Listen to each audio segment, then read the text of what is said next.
سامعین اکرام، السلام علیکم۔ لمحے فکر میں آپ کا اپنا یوسف بابا۔ آج کا عنوان: جذباتی نعرے حوصلے بڑھاتے ہیں مگر مسائل حل نہیں کرتے۔ نعرے میدان جنگ میں بہت کارگر ہوتے ہیں، سپاہیوں کا حوصلہ بڑھاتے ہیں۔ جب کوئی مشکل مرحلہ درپیش ہوتا ہے اور ساتھی ذرا سست ہوتے ہیں تو یہی نعرے انہیں جوش دلا کر فعال کر دیتے ہیں۔ ایک طرح سے یہ فوجیوں اور سپاہیوں کی غذا ہوتی ہے۔ محاذ جنگ اور میدان جنگ ہی نعروں کا عمل ہے۔ یہ اسی وقت مفید ثابت ہوتے ہیں جب نعرہ لگانے والے اپنا سب کچھ قربان کرنے کو تیار ہو جاتے ہیں اور اپنی جان کا نذرانہ لے کر میدان میں آ جاتے ہیں۔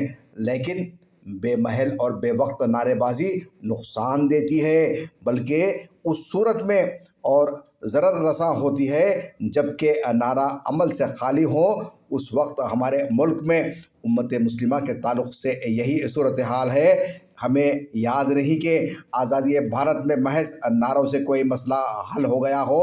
ہم اس سلسلے میں آپ کو چند مثالیں دیں گے۔ آزادی کے بعد امت مسلمہ کو بہت سے مسائل درپیش تھے۔ تقسیم ملک کے نتیجے میں ان کے اپنے رشتے ناطے تقسیم ہو چکے تھے۔ قتل، خون اور لوٹ مار کے نتیجے میں جانی اور مالی نقصان ہو چکا تھا۔ اسی ضمن میں ملک میں اردو زبان کو لے کر مسئلہ پیدا ہوا۔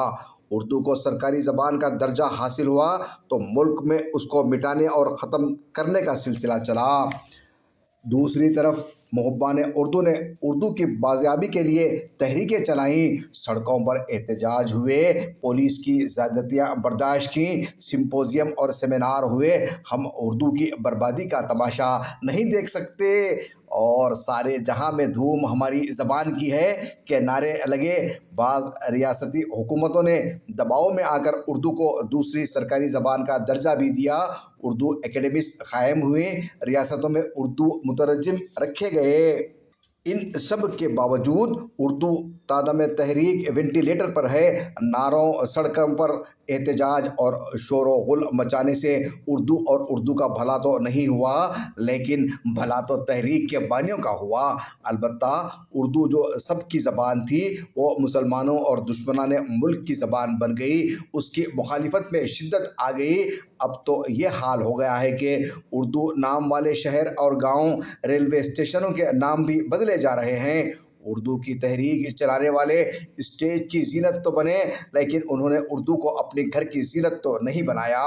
ایسا نہیں کہ اردو پڑھانے والے نہیں یا اردو پڑھنے کے ذرائع ختم ہو گئے، بلکہ اردو کو خود مسلمانوں نے نام نہاد مہذب طبقے نے نظر انداز کر دیا۔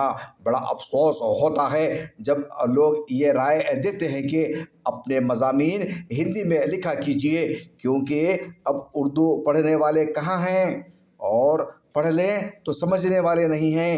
یہی وجہ ہے کہ اردو اخبارات و رسائل بستر مرگ پر ہیں۔